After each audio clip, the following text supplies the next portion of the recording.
سەلام عەلەیکم. بێ زەحمەت ئەم پرسیارەم بگەێنن بە مامۆستای بەڕێز. ئەگەر لە ماڵەوە گۆرەویت لە پێدا بێت تەیەموم بکەیت لە کاتی دەستنوێژ دروستە؟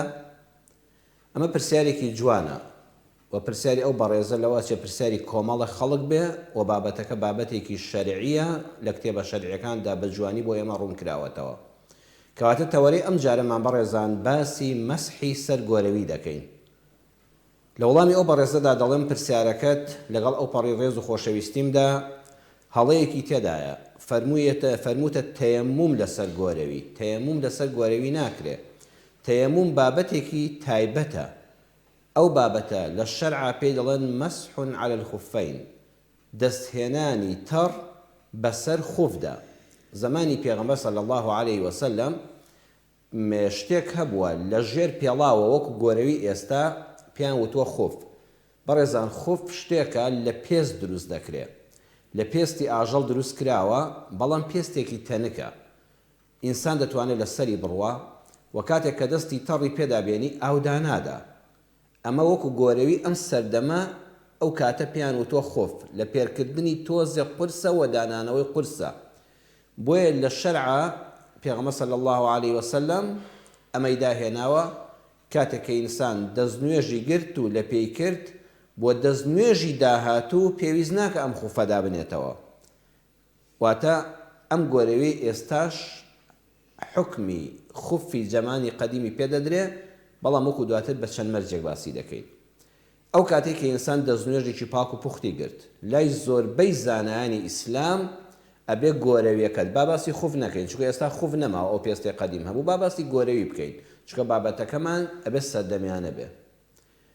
کاتێ ئینسان دەستنوێژێکی پاک و پوختی گرت، گۆرەویەکەش پاک و پوختە، گۆرەویەکەش بە نوێژە لە پێی کرد. هەموو زانایانی ئیسلام لەسەر ئەوە کۆکن ئەبێت دەستنوێژت هەبوو بێ ئەمجا گۆرەویەکەت لە پێکرد بێ، ئیلا زانای پایەبەرز ئیبن حەزم نەبێ ڕەحمەتی خوای لێ بێ، ئەو دەفەرمێ مەبەست ئەوە نییە لە پاشی دەستنوێژت هەبێ، هەر قاچت خاوێن بێ کە گۆرەویەکەت لە پێکرد بێت تەواوە. بەڵام ئەو کەسێک کە دەستنوێژی هەڵگرت لە کەیەوە مەسحی سەر گۆرەویەکە دەست پێ دەکات؟ لەو کاتەوە کە دەستنوێژی دەشکێتەوە. بۆ نمونە بەڕێزان، کەسێک نیوەڕۆ دەستنوێژی هەڵگرتووە، گۆرەویەکانی لە پێ کردووە، ئیتر نوێژی عەسریش بە دەستنوێژی نیوەڕۆ دەکات، هەر دەستنوێژی نەشکاوە، بۆ نوێژی مەغریب چۆتە توالێت و تارەتی گرت و دەستنوێژەکەی شکا. ئەمجا دەستنوێژ هەڵدەگرێتەوە. ئەمجا کە دەست و دەم و چاوی شت، دەستەکانی شت مەسحی سەری کرد، گۆرەویەکانی دانانێتەوە. گۆرەویەکەی دانانێتەوە، دەستێکی تەڕ دێنێت بە سەری گۆرەویەکەدا، بە ژێری دانا، بەلای سەرەوەی گۆرەویەکەدا دەستێکی تەڕ دێنێت، پێی دەڵێن مەسحی سەر گۆرەویەکە. ئەمە تاکەی بەردەوام دەبێت، تاکەی بۆی هەیە گۆرەویەکەی دانانێ و لە جاتی شۆردنی قاچەکانی دەست بێنێ بەسەر گۆرەویەکەیدا. ئەگەر کابرا لە ماڵەوە بوو بۆ شەوە ڕۆژێک، عەرزم کردن لە نوێژی مەغریبا دەستنوێژەکەی شکا، نیوەڕۆ دەستنوێژی هەڵگرتووە، نوێژی عەسریشی پێوە کردووە، لەو وەختەوە کە دەستنوێژەکەی شکا و دەستنوێژی هەڵگرتوێتەوە، مەسحی سەرخۆفی کردووە، 24 سعات شەو ڕۆژێک تا یعنی بەبەستمەوەی مەغریبی داهاتوو، لە مەغریبە نمونەکە بێنینەوە دەستنوێژی شکا و مەسحی سەر گۆرەویەکانی کرد، تا دەگاتەوە مەغریبی داهاتوو بەس تەنها دەموچاو و دەست و ئانیشک و مەسحی سەر دەکا، گۆرەویەکەی دانانێتەوە. بۆ فەرزەکانی تر لەم مەغریب بۆ ئەو مەغریب شەو ڕۆژێک لە ماڵەوە بەس مەسح بەسەر گۆرەویەکەدا دەکا. ئەگە کەسێک چوو بۆ سەفەر، لەو کاتەوە دەستنوێژی شکا تا 3 شەو و 3 ڕۆژ ئەو کەسێک کە سەفەریە و چۆ بۆ سەفەر لە ماڵی خۆی ترازاوە گۆرەویەکەی دانانێت، بەس لە کاتی قاچ شۆردنە مەسحی سەر گۆرەویەکەی دەکات، پشتەوەی قاچی دەستێکی تەڕ بەسەر گۆرەویەکەدا دێنێ و تەواو. ئیتر بەم شێوەیە ئەمە مەسحی سەر خوفەینە، مەسحی سەر گۆرەوی ئێستایە.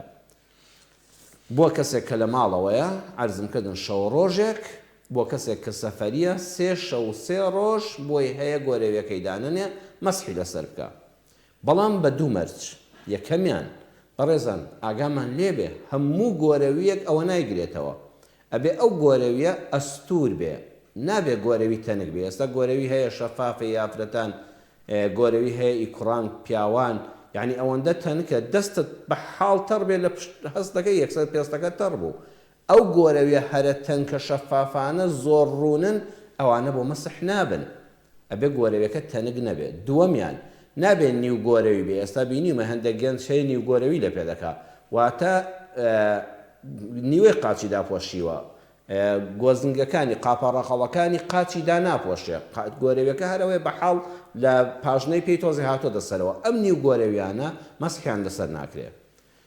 زانای پایەبەرزی ئیسلام ئیمامی نەوەوی لە کتێبە بەناوبانگەکەی خۆیدا کتێبی ئەلمەجموع، زانای پایەبەرزی ئیسلام ئیبن قودامە لە کتێبە بەناوبانگەکەی خۆیدا ئەلموغنی هەردووچیان فەرمویانە لە بەرگی یەکە، هەردووچیان بەرگی یەکەمی کتێبەکانیان دەفەرمێ يجب أن يكونا صفيقين يعني ثخينين يمكن أن تتابع المشي عليهما وأن يكونا ساترين لمحل الفرض. فەرمویانە ئەو گۆرەویەی کە مەسحی لەسەر دەکرێت ئەبێ ئەوەندە ئەستور بێ بتوانی مەسافەیەک لەسەری بڕۆ، یعنی شوێنێک بەحاڵ وردە لم و وردە زیخێکی هەیە قاچ پێی ئازار دەدرێت. تۆ ئەو گۆرەوێت تەنکانێکی ئێستامە دەیبینین ئەوە بە سەریا بڕۆی هەر یەکسەر زیخەکە دەچێتە قاستەوە. ئەبێ ئەو گۆرەوێ ئەوەندە تۆزێ ئەستوری هەبێ بتوانی چەند مەترێک لەسەری بڕۆی لە شوێنێکی لماوی و تۆزێ وردەبەردی زبری هەبێ، قاچت بریندار نەکات، بتوانی تۆزێ لەسەری بڕۆی. هەروەها ئەوەندە داپۆشەر بێ قاچ تا کوێ واجبە بیشۆی تا قاچ تا سەر قولەپێت، یعنی تەوا ئەو شوێنی کە واجبە بۆ دەستنوێژ بشۆرێ ئەبێ گۆرەویەکەت ئەوەی داپۆشی بێ. عەرزم کردن ئێستا ئەم گۆرەوێت تەنکانەی کە هەن و هەر شەفاف و ڕوونن ئەوە یعنی ئەوەندە تەنکە هەر ئەوەی هیچ لە پێدا نەبێ. دووەمیشان نیو گۆرەوی گەنجان کە لە پێی دەکەن ئەم دوانە مەسحیان لەسەر ناکرێ، ئەبێ هەم ئەستور بێ هەم تەواوی شوێنی دەستنوێژیش داپۆشێ. قاچ تا کوێدا واجبە بیشۆی کە سەر و گۆزنگەکانتەوەیە، سەر و ئەو قوڵاوەڕەقەی ئەم لاولای قاچتەوەیە دەبێت سەر و ئەوێ بشۆی، یعنی سەر و ئەوێ بکەوێت، ئەبێ گۆرەوەکەشت ئەوەی داپۆشی بێ. ئەگەر ئەوەیدا نەپۆشی بێ و نیو گۆرەوی ئەم گەنجانەی ئێستاوەکە لە پێی دەکەن ئەوانە مەسحی سەر خوفیان دروست نییە.